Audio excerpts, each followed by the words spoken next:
Hello नमस्कार दोस्तों, आप सभी का पीटीएफ आईएएस एकेडमी में स्वागत है। बहुत बहुत अभिनंदन है आप सभी लोगों का। जैसा कि हम लोगों ने प्रतियोगिता दर्पण में राष्ट्रीय नेशनल जो घटनाक्रम जो था हम लोगों ने किया था, इसके बाद हम लोग इंटरनेशनल देख रहे हैं, अंतर्राष्ट्रीय जो घटनाक्रम है हम लोग इसको करेंगे। तो चलिए हम लोग समय को ज़ाया ना करते हुए हम लोग काम करें। देखिए, प्रतियोगिता दर्पण का प्रत्येक माह का जो मैगजीन है उसको अध्ययन करिए। आपके बीपीएससी में और यूपीएससी में और साथ ही साथ जितने भी स्टेट लेवल का एग्ज़ाम है और जितने भी करंट अफेयर्स पूछे जाते हैं, ज़्यादा किताब पढ़ने से ज़्यादा ये नहीं कि आप अच्छा कर पाइएगा। एक ही किताब बार बार पढ़िए, तब जा कर के फ़ायदा होगा। अगर आपको लगता है कि हम कंप्लीट करना चाहते हैं, हमारा करंट अफेयर्स बेहतर हो जाए, तो एक किताब और सटीक किताबें होनी चाहिए। ऐसा नहीं कि 10 किताबें खरीद लीजिए और 10 पे फोकस करिए और पता चला कि 10 में कोई भी बेहतर नहीं हो पाया। एक ही किताब अगर देखा जाए तो प्रतियोगिता दर्पण से भी जितना भी मैगजीन निकलता है, इसी को पढ़ने के बाद ही लोग निकालते हैं। और साथ ही साथ अगर न्यूज़पेपर आप पढ़ रहे हैं तो समझिए कि बहुत सारा चीज़ है। न्यूज़पेपर और एक मैगजीन रख लीजिए, बाकी आपका करंट अफेयर्स कभी नहीं छूटेगा। ठीक है, तो चलिए हम लोग देखते हैं। यहाँ पे हमारा जो पहला जो क्रम है, पहला जो पॉइंट है, कहता है कि गाज़ा में, यहाँ पे देखिए कहता है गाज़ा में युद्ध विराम के लिए सुरक्षा परिषद में लाए गए प्रस्ताव को अमेरिका का वीटो। महासभा में प्रस्ताव आया, उसमें 153 और 10 के अंतर से क्या किया गया, पारित कर दिया गया। और इसमें भारत द्वारा भी युद्ध विराम का प्रस्ताव का समर्थन किया। ठीक है, अब ये हेडलाइन है। अगर हेडलाइन पढ़ने के बाद भी अगर आपको समझ आ जाता है तब तो कोई बात नहीं है, लेकिन इसके अंदर भी जाकर के आपको पढ़ना होगा। जैसे में देखिए, इसमें कहता है कि गाज़ा में फ़लस्तीन, हमास व इज़राइल सेना के बीच कब, तो 7 अक्टूबर 2023 से चल रहे भीषण युद्ध, जिसमें अब तक लगभग 20,000 से अधिक सैनिक और लोग मारे गए हैं। अस्थायी युद्ध विराम के तमाम प्रयास विफल रहे। मिस्र व कतर की मध्यस्थता से 24 और 30 नवंबर के अस्थायी युद्ध विराम के दौरान युद्ध बंदियों का आदान प्रदान किया गया, जिसके पश्चात युद्ध ने पुनः तेजी पकड़ ली। फिर उसके बाद युद्ध तेजी पकड़ लिया, लेकिन इसमें दबाव डाला गया कि अब इसका आज की लोकतांत्रिक कंट्री में और आज के आधुनिक समाज में युद्ध अच्छा नहीं माना जाता। और यही वजह था कि भारत की अगर हम लोग परिस्थितियाँ देखेंगे तो भारत कभी भी युद्ध के पक्ष में नहीं होता। और यही वजह है कि जहाँ भी अगर युद्ध जैसी कंडीशन पैदा होता है, वहाँ पे मतभेदों को सुलझाने की बात करता है। और यही वजह था कि यहाँ पे महासभा में देखेंगे कि भारत ने भी युद्ध विराम के पक्ष में ही अपना समर्थन दिया। तो यहाँ देखिए, युद्ध रोकने के लिए संयुक्त राष्ट्र सुरक्षा परिषद में 8 दिसंबर 23 को लाया गया एक और युद्ध विराम प्रस्ताव अमेरिका के वीटो के कारण नाकाम हो गया था। और 15 सदस्य, जिसमें 5 अस्थायी और 10 अस्थायी, जो परिषद में तत्काल अस्थायी सदस्य संयुक्त अरब अमीरात द्वारा लाए गए युद्ध विराम प्रस्ताव को 13 देशों ने समर्थन किया, जबकि अस्थायी सदस्य अमेरिका ने वीटो कर प्रक्रिया को रोक दिया। वहीं ब्रिटेन ने मतदान में भाग नहीं लिया। आप लोग इसे ज़रूर पूरा पढ़ लीजिएगा, आपकी किताब होना बहुत ज़रूरी है। ठीक है, तो ये देखिएगा भारत इसमें क्या कहता है, भारत का पक्ष क्या है, ये बहुत इंपॉर्टेंट है आपका। ठीक है, यहाँ पे हम लोग देखेंगे जो दूसरा हम लोग का पॉइंट है, ये है विश्व की, क्योंकि यहाँ से पूछा जाता है, डायरेक्ट आपसे पूछा जाएगा।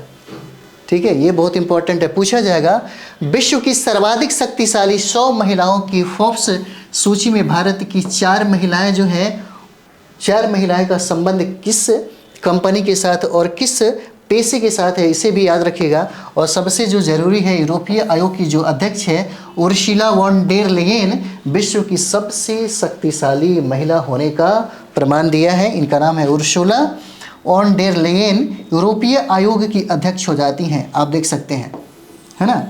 और ये जो फोर्ब्स पत्रिका है अमेरिका के द्वारा छापा जाता है, अमेरिकी पत्रिका है ना। और 23 के आकलन में यूरोपीय आयोग की जो अध्यक्ष है उर्सुला वॉन डेर, यह विश्व की सबसे शक्तिशाली महिला बनी है। इस पत्रिका ने ये छापा है कि यह विश्व की सबसे शक्तिशाली महिला है।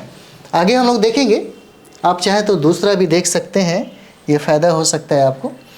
और देखिए कहता है यहाँ पे कि जबकि यूरोपीय केंद्रीय बैंक की अध्यक्षता क्रिस्टीना लगार्ड का उनके बाद दूसरा स्थान आता है। और तीसरा जो स्थान है अमेरिका की उपराष्ट्रपति हैं जिनका नाम है कमला हैरिस का तीसरा स्थान आता है। ठीक है, अब हम लोग पहला, दूसरा, तीसरा देख लिए। पहला में ये हो जाता है यूरोपीय आयोग की जो अध्यक्ष हैं इनका नाम उर्सुला वॉन डेर लेयन हो जाता है। और जो दूसरा हम लोग देख रहे हैं, है ना, दूसरा देखते हैं विश्व की सबसे शक्तिशाली, ये देख लिए। और यूरोपीय केंद्रीय बैंक की जो अध्यक्ष है जिनका नाम है क्रिस्टीना लेगार्ड, ये दूसरा स्थान आता है। और यहाँ पे अमेरिका के जो उपराष्ट्रपति हैं उनका स्थान तीसरा है, कमला हैरिस का। आगे हम लोग देखेंगे इसमें। अब ये देखते हैं यहाँ पे हम लोग जो 4 महिलाओं की चर्चा फोर्ब्स की पत्रिका में किया गया, और 4 जो महिलाएं हैं सबसे शक्तिशाली हैं, उनमें हम लोग रैंक भी देख लेंगे, ताकि ये भी पूछा जाता है कि भारत में पहला किनका स्थान है। तो जैसे आप देख सकते हैं यहाँ पे, आप देख लीजिए, भारत की वित्त एवं कारपोरेट मामलों की मंत्री हो जाती हैं जिनका नाम है श्रीमती सीतारामन, निर्मला सीतारामन, है ना। इसमें देखिए कहता है कि भारत में इनको 32वां स्थान पर है, और 64 वर्षीय श्रीमती सीतारमण 19 से भारत की वित्त एवं कारपोरेट मामलों की मंत्री है, और 2014 से सितंबर 2017 तक वह भारत की वाणिज्य एवं उद्योग मंत्री, और सितंबर 2017 से 19 के दौरान देश की रक्षा मंत्री भी वह रह चुकी है। देखिए ये भी याद रखिएगा, रक्षा मंत्री भी रह चुकी है और वाणिज्य एवं उद्योग मंत्री भी रह चुकी है। ठीक है, और अभी क्या है, तो ये देखिए भारत की वित्त मंत्री एवं कारपोरेट मामलों की मंत्री हो जाती हैं। ठीक है, ये पूछा जा सकता है। इनको फोर्ब्स पत्रिका में कौन सा स्थान हासिल है, तो याद रखिए ये 32वां स्थान इन्होंने हासिल किया, और इसीलिए भारत की पहली सबसे शक्तिशाली महिला हो जाती हैं, है ना। और विश्व की जो सबसे शक्तिशाली महिला आप देखें वो है यूरोपीय संघ की जो अध्यक्ष है वो हो जाती हैं। ठीक है, अब इसके बाद हम लोग आगे देखते हैं। आगे देखिए 32वां स्थान होता है, याद रखिएगा 32 बहुत ज़रूरी है। उसके बाद हम लोग देखेंगे अगला, रोशनी नाडर मल्होत्रा। रोशनी नाडर मल्होत्रा देखिए, है ना, रोशनी नाडर मल्होत्रा इनका नाम है, और विश्व की सबसे शक्तिशाली 100 महिलाओं की फोर्ब्स की 2023 की सूची में इनका 60वां स्थान हासिल किया है। कौन सा? 60वां स्थान इन्होंने हासिल किया है। इनका उम्र देखा जाए तो 42 वर्ष हो जाता है ना। और ये नाडर मल्होत्रा HCL के संस्थापक चेयरमैन और शिव नाडार की इकलौती संतान है। ठीक है, बस इतना याद रखिए। अगला हम लोग का जो है इनका देखेंगे सोमा मंडल का। तो सोमा जो मंडल है क्वीन ऑफ स्टील के रूप में भी विख्यात है, क्वीन ऑफ स्टील के रूप में विख्यात है। और इनका देखिएगा कहा जाता है इनका सूची में 17वां स्थान है ना। ज़्यादा पढ़ने की ज़रूरत नहीं है, जहाँ से पूछा जाए वहीं से पढ़ लीजिए। 17वां इनका स्थान हो जाता है, 70, है ना। इनका नाम है सोमा मंडल। और ये देखिए भारतीय इस्पात प्राधिकरण की चेयरमैन रही हैं, सेल की चेयरमैन रही हैं, ये इंपॉर्टेंट हो जाता है। ठीक है, इनका नाम होगा सोमा मंडल। इनका 70 स्थान है भारत में। और 32वां स्थान आपने श्रीमती निर्मला को आपने देखा, निर्मला सीतारमण को देखा। इनका स्थान है 60वां स्थान हो जाता है रोशनी नाडार मल्होत्रा का। और एक और महिला हो जाती हैं जो हम लोग देख लेते हैं, है ना। देखिए एक और है जिनका नाम है किरण मजूमदार शॉ। ठीक है, इनका नाम है किरण मजूमदार शॉ हो जाता है। और यहाँ पे हम लोग देखेंगे इनका स्थान हो जाता है 76, है ना। इनका स्थान हो जाता है 76वां हो जाता है। और देखिए किरण मजूमदार जो शो है 70 वर्ष की उम्र की हो गई है। और इनका बायोटेक्नोलॉजी क्षेत्र की बेंगलुरु स्थित कंपनी बायोकॉन की चेयरमैन है, ये पूछा जा सकता है। ठीक है, बायोकॉन की चेयरमैन ये होती हैं जिनका नाम है किरण मजूमदार शो। इनका स्थान जो 2023 में फोर्ब्स पत्रिका में रखा गया, इनका स्थान है 76वां। और पद्मश्री से इनको नवाजा गया 1989 में, और पद्म विभूषण भी इनको 2005 में दिया गया। ठीक है, 2005 में इनको दिया गया। और देखिए फोर्ब्स की पत्रिका में अगर देखा जाए तो 2014, 2015, 2016, 2017, 2018, 2019, 2020 और 2021 और 22 में भी इनका अलग अलग स्थान था। और 2023 में जो वर्तमान में जो स्थान दिया गया है वो है आपका 76वां। इसके पहले अगर देखा जाए तो इनका स्थान था 77वां। ठीक है, बस इतना याद रखिए, इतना काफ़ी है, इतना काफ़ी है। ठीक है, तो चलिए हम लोग आगे देखते हैं। बस ये याद रहना चाहिए कि किस कंपनी की चेयरमैन है, फोर्ब्स पत्रिका ने कौन सा स्थान दिया, रैंक याद रहना चाहिए, ठीक है, इनका संबंध किस फील्ड में है ये भी जानकारी होना चाहिए। ठीक है, तो ये पूरा डिटेल से आप चाहें तो यहाँ पे पढ़ भी सकते हैं, आपको फ़ायदा ही होगा। अगला जो है हम लोग का बहुत इंपॉर्टेंट है, कहता है कि COP28 जो सम्मेलन हुआ कहाँ संपन्न हुआ, तो ये संपन्न हुआ आपको दुबई में, है ना। और जीवाश्म ईंधन से दूरी बनाने पर सहमति, इस पर जोर दिया गया, इसे याद रखेंगे। अब देखिए COP28 है जलवायु परिवर्तन के ग्लोबल वार्मिंग जैसे दुष्प्रभावों से निपटने के लिए United Nations framework convention of climate change में शामिल लगभग 200 देशों का 28वां वार्षिक सम्मेलन COP28, है ना, संयुक्त अरब अमीरात में 30 नवंबर से 13 दिसंबर 2023 को संपन्न हुआ। देखिए ये इम्पोर्टेंट है, पूछा जा सकता है COP का 28वां सम्मेलन, पूछा जा सकता है कि यहाँ पे COP का 28वां सम्मेलन कहाँ हुआ, तो ये आपको कहाँ हो जाता है, UAE में हुआ, है ना, यूनाइटेड आपको सरब ये हो जाता है, मतलब समझिए कि संयुक्त अरब अमीरात, और यहाँ पे जो है ये दुबई में ही इसका आयोजन किया गया था, जिसको हम लोग COP28 कहते हैं। यहाँ देखिए, है ना, तो ये हो जाता है। इसमें डिटेल्स जो है आप चाहें तो पढ़ सकते हैं, फ़ायदा ही होगा आपको भी, है ना। देखिए जो महत्वपूर्ण जो बिंदु है हम उसको बता देते हैं, है ना। और देखिए कहता है यहाँ पे ऐसा पिछला शिखर सम्मेलन जो COP27 जो हुआ था, देखिए यहाँ पे COP27 है, ये आपको कहाँ हुआ, मिस्र के काहिरा में हुआ था, है ना। मिस्र के कहाँ पे हुआ था, काहिरा में हुआ था। और अभी जो 28 है यानी कि 28वां है वो कहाँ पे हो रहा है, तो दुबई में हो रहा है। दुबई मतलब UAE में, है ना। ठीक है, चलिए आगे हम लोग बढ़ेंगे। तो ये हो गया हमारा, देखिए ये जो छोटा सा जो आपको इसमें जो दिया हुआ है, दुबई के प्रवास के दौरान 28 यानी कि COP28 सम्मेलन से इतर कतर के अमीर शेख तमीम बिन अहमद, बहरीन के राजा अहमद बिन ईसा अल खलीफा, उज्बेकिस्तान के राष्ट्रपति, जॉर्डन के राजा, ये सब चीज़ें अगर याद रखेंगे तो कभी कभी पूछा जा सकता है, तो ये फ़ायदा आपको हो जाएगा। ठीक है, चलिए COP28 के सत्र को संबोधित करते हुए प्रधानमंत्री श्री नरेंद्र मोदी ये गए हुए थे वहाँ पे। ठीक है, आगे जो देखिए बहुत इम्पोर्टेंट है आपके लिए, यहाँ से समझिए कि एक साल का करंट अफेयर्स जो है वो मिल जाता है। ये जनवरी 2023 का है। देखिए जनवरी 2023 का जो पहला है, क्रोएशिया ने यूरो अपनाया और शेंगेन क्षेत्र में शामिल हुआ। क्रोएशिया ने क्या अपनाया, पूछा जा सकता है। क्रोएशिया ने यूरो अपनाया कब, जनवरी 2023 में, और शेंगेन क्षेत्र में ये क्या हुआ, शामिल हो गया। अगला जनवरी का जो पॉइंट है वो हो जाता है, ब्राज़ील के राष्ट्रपति लुला दा सिल्वा को हटाने के प्रयास में पूर्व राष्ट्रपति जायर बोल्सोनारो के समर्थन राजधानी ब्राज़ीलिया स्थित कांग्रेस इमारत में घुस गए। ठीक है, अब देखिए अगला हम लोग देखें, जो इम्पोर्टेंट है वही दिया हुआ है प्रतियोगिता दर्पण में, आप लोग भी चाहें तो पढ़ सकते हैं। फरवरी का देखेंगे तो फरवरी में कहता है कि अमेरिका के प्रमुख सैन्य स्थलों पर जासूसी के शक के चलते अमेरिकी लड़ाकू जेट ने विशाल चीनी गुब्बारे को मार गिराया। अगला इसी फरवरी में हम लोग देखेंगे, 23 का है सब, हिंद महासागर में इतिहास के सबसे लंबे समय तक चलने वाले उष्णकटिबंधीय फ्रेंडी चक्रवात से भीषण तबाही हुई और दक्षिण पूर्वी अफ्रीका में लगभग 1400 से अधिक लोगों की जान चली गई। यह फरवरी का घटना है।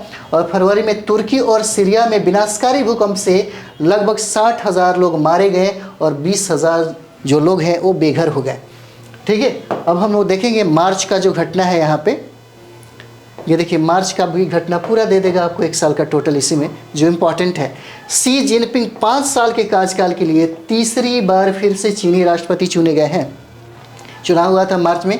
और ये देखिएगा 7 साल से खराब रिश्तों के बाद ईरान और सऊदी अरब चीनी मध्यस्थता से राजनयिक संबंधों को बहाल करने पर सहमत हो गए।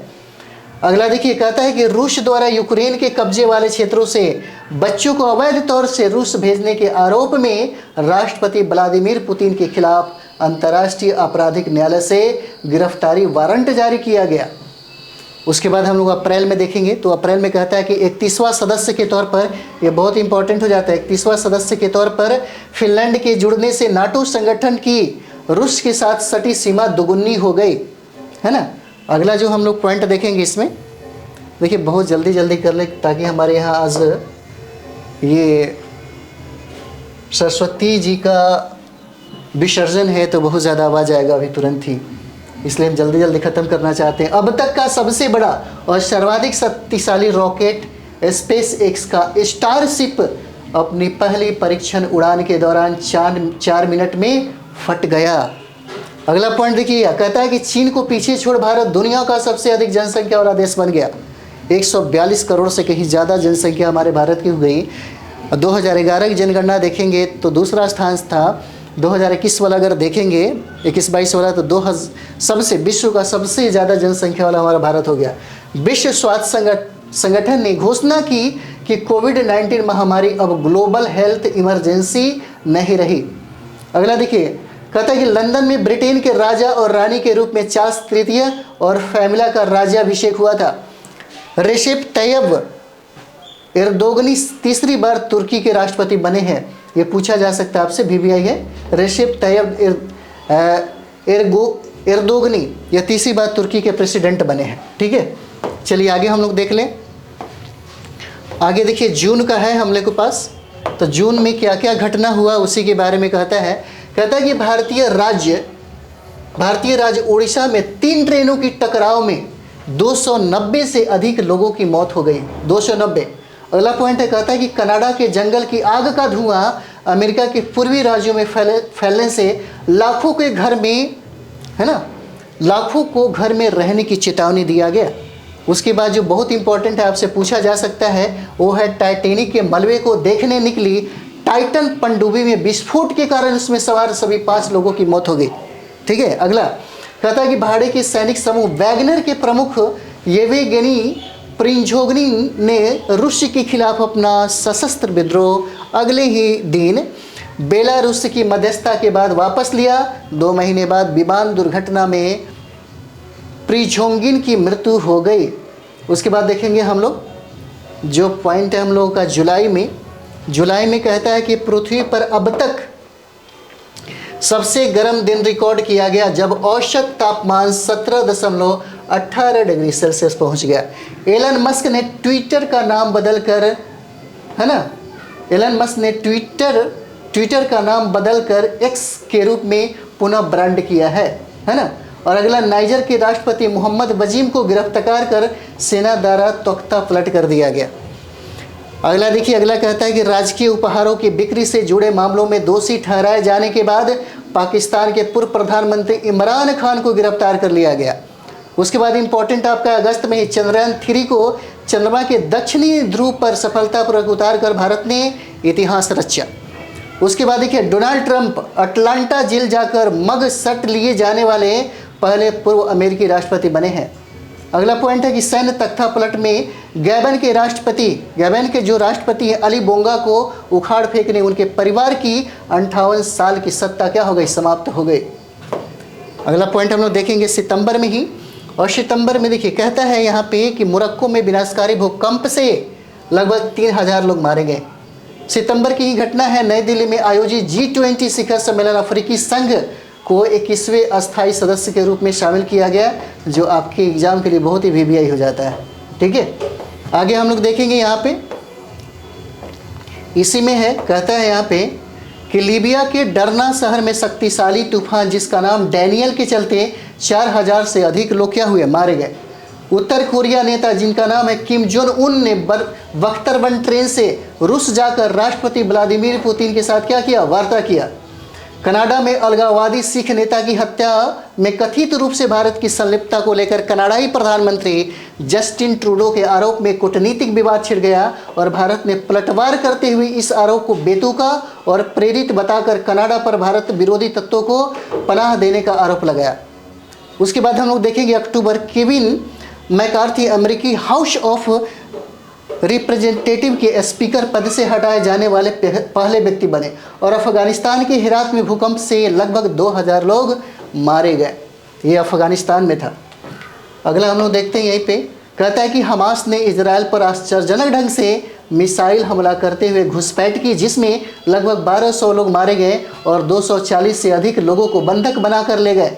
इस हमले का बदला लेने के लिए इजराइल ने हमास को नष्ट करने की कसम लेते हुए युद्ध की घोषणा की और गाजा की पूर्ण नाकाबंदी से मानवीय संकट पैदा हो गया।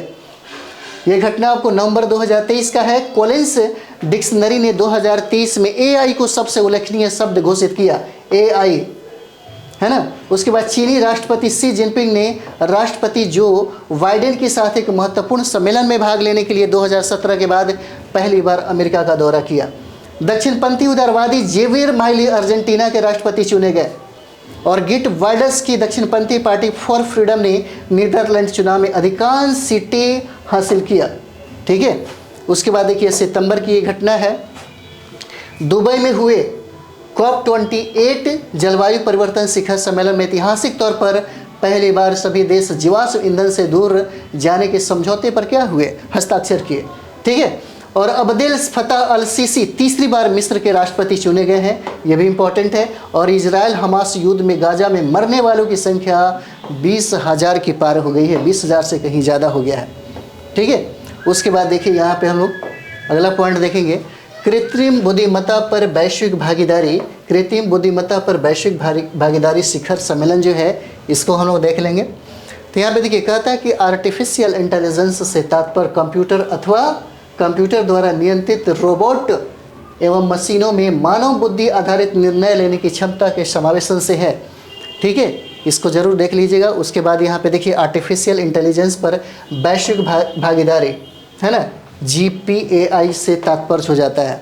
इसको भी आप लोग पढ़ लेंगे क्योंकि ये सब इम्पोर्टेंट हो जाएगा आपके लिए।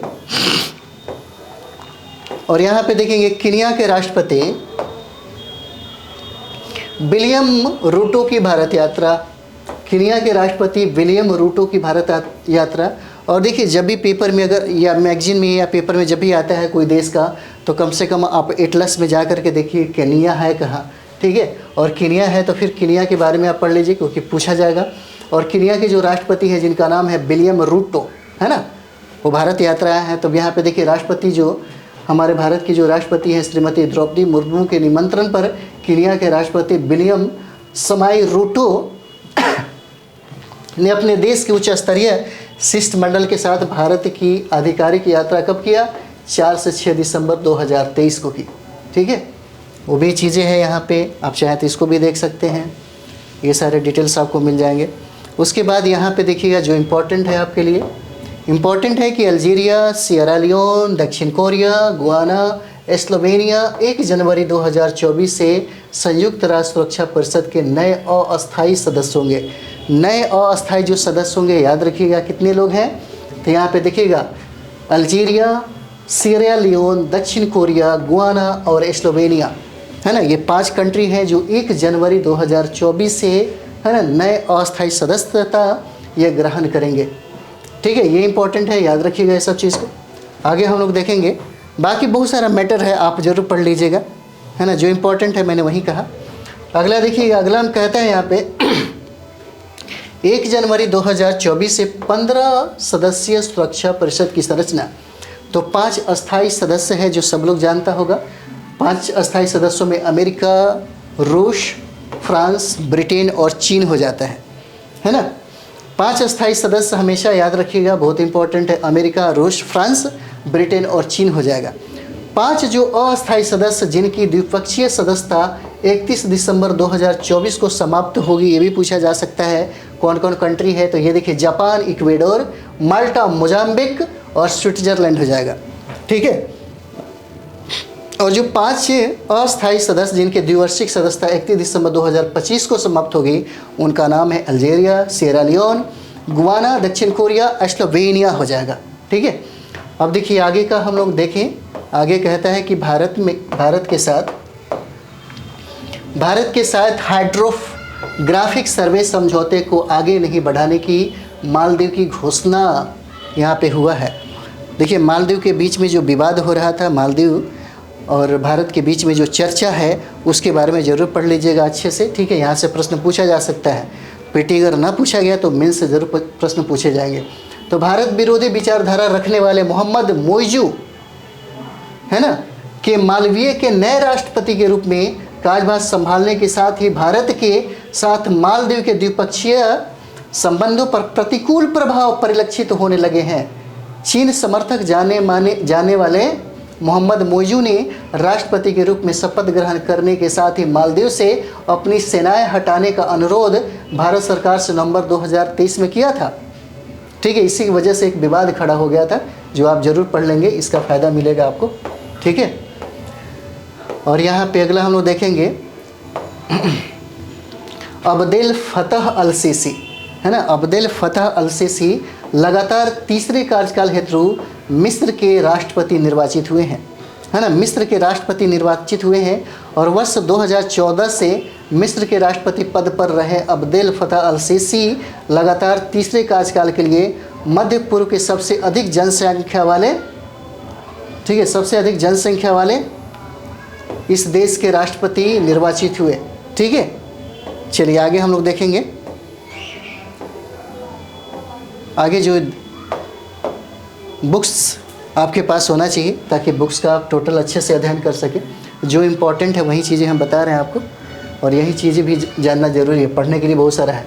ओमान के जो सुल्तान हैं हैथम बिन तारिफ की भारत यात्रा हुआ। पूछा जा सकता है कि कब यात्रा पर आए हुए थे। ठीक है, तो इनकी जो यात्रा हुई थी वो 15 से 17 दिसंबर 2023 को थी। उनकी कैबिनेट के तीसरे के वरिष्ठ मंत्रियों के अतिरिक्त ओमान के उच्च अधिकारियों और उद्यमियों का दल भी इस यात्रा पर उनके साथ था। ठीक है,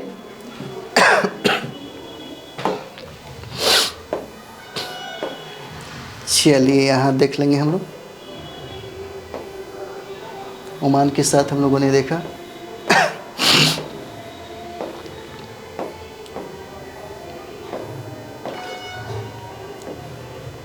देखिए, ओमान का जो रिलेशन है, तो कभी कभी आपसे हो सकता है कि भारत और प्लस ओमान, जितने भी कंट्री के जो राष्ट्राध्यक्ष जो हैं भारत आ रहे हैं, या भारत जो कहीं दूसरे देश में जो आप इंटरनेशनल रिलेशन पढ़ते हैं तो उसमें बहुत काम आ जाएगा। ठीक है, तो यहाँ तक था जो हम लोग इम्पोर्टेंट, जहाँ पे जो फोकस करना था हम लोगों ने फोकस किया। और आपके पास अगर किताब है तो स्टडी एक बार अच्छे से कर लीजिए, और जो प्रमुख बिंदु है, जो मुख्य बिंदु है, उसको ज़रूर लिख लिया करिए, क्योंकि लिखे रहेंगे तो आपको ज़्यादा याद रहेगा। ठीक है, अगर लिखते भी हैं तो लिखने से बहुत ज़्यादा फ़ायदा है, पढ़ने से कहीं ज़्यादा फ़ायदा आपको लिखने में है। तो बार बार लिखा करिए, क्योंकि लिखने से ही आपकी बहुत सारी कौशलता जो है उसमें निखार आ जाती है। ठीक है, तो इसके बाद हम लोग देखेंगे जो अगला हम लोग का जो टॉपिक है, जैसे अगला टॉपिक हम लोग करेंगे, है ना। इसके बाद बहुत सारा प्रश्न जो आर्थिक वाणिज्य की जो परिदृश्य है, इसी तरह से प्रतियोगिता दर्पण के छोटे छोटे वीडियो में हम लोग टोटल कंप्लीट करेंगे। ठीक है, तो चलिए हम लोग मिलते हैं नेक्स्ट वीडियो में। तब तक आप लोग अच्छे से पढ़ाई करिए। ठीक है, थैंक यू वेरी मच आप सभी लोगों को।